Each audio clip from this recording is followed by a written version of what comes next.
Stop right there. Before you skip this video, let me ask you one question. You have been studying English for years. You know your grammar, you know your vocabulary. But when you open your mouth in real conversation, something feels off, right?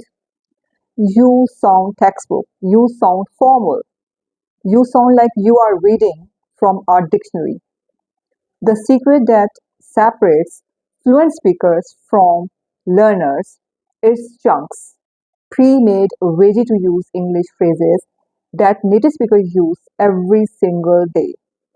Today, I am giving you 35 of the most powerful advanced English chunks, sorted by situation, so you can sound natural, smart, and confident in any conversation. Let's jump right in. Category number one is sharing your opinions and being honest. So, chunk number one is as far as I'm concerned. Okay, an example is as far as I am concerned, remote work increases productivity significantly. Number two, to be perfectly honest.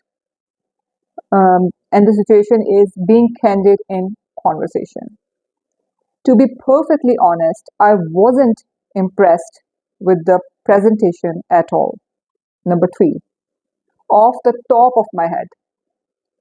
Situation is giving a quick, unrehearsed answer.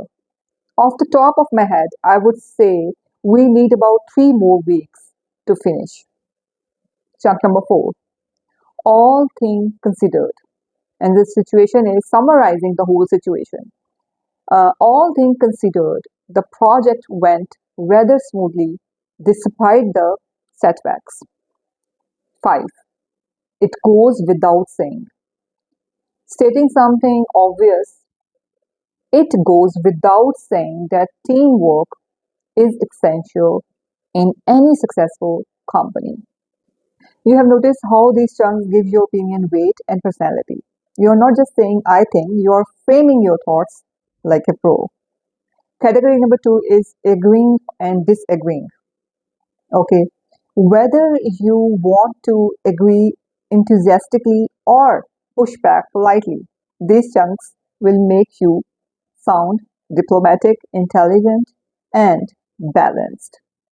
Number six, I couldn't agree more. Strongly agreeing with someone. I couldn't agree more. Deadlines should always be taken seriously.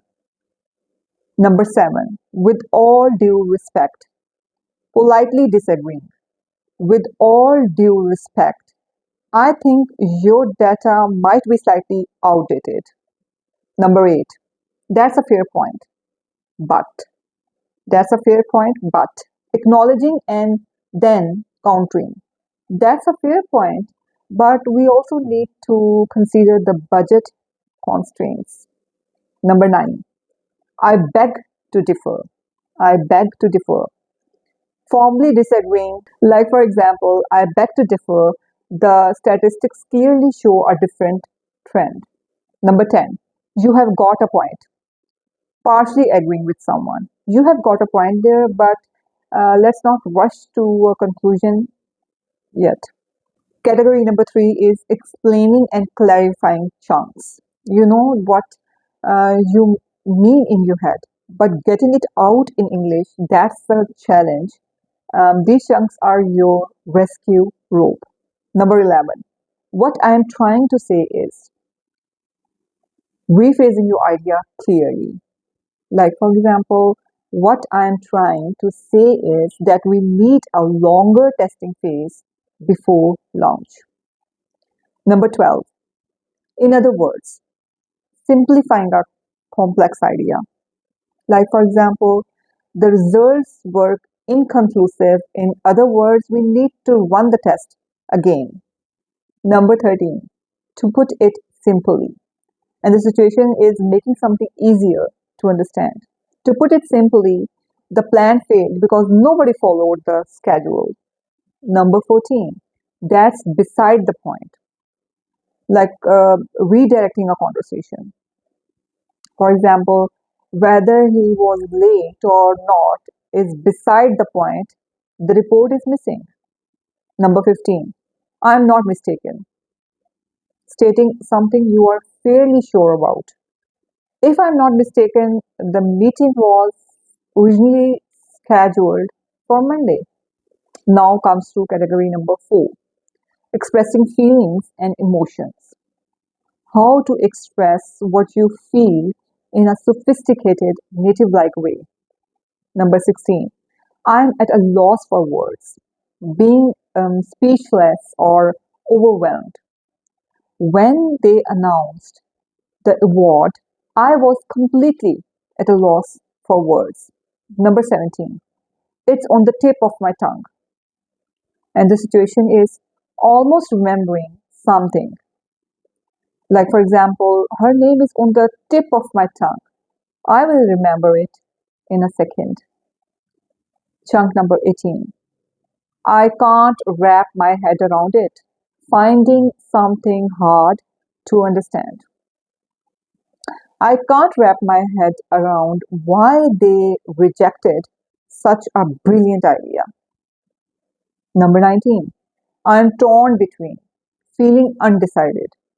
I am torn between taking the job offer in Dubai and staying closer to family. Number 20. It really gets under my skin. Something that irritates you deeply. It really gets under my skin when people interrupt others mid sentence. These are chunks that make people say, wow, your English sounds so natural because emotion expressed in chunks always feel real. Now, category number 5, making suggestions. And in this category, we will do 5. Chunk number 21. Why don't we just making a casual suggestion? Why don't we just call the client directly instead of sending another email? Number 22. Have you ever thought about suggesting an idea gently? Have you ever thought about switching to a weekly reporting system? Number 23. It might be worth and like recommending something cautiously. It might be worth checking the contract again before signing it. Number 24. What if we were to? Proposing a hypothetical solution. What if we were to restructure the team and assign clearer roles? Number 25. You might want to consider offering advice diplomatically. You might want to consider getting a second opinion from a specialist. Now comes to category number 6. It's professional and workplace English. Okay. This category is for anyone who works in English or wants to. These are the chunks you will hear in every office meetings and Zoom call around the world.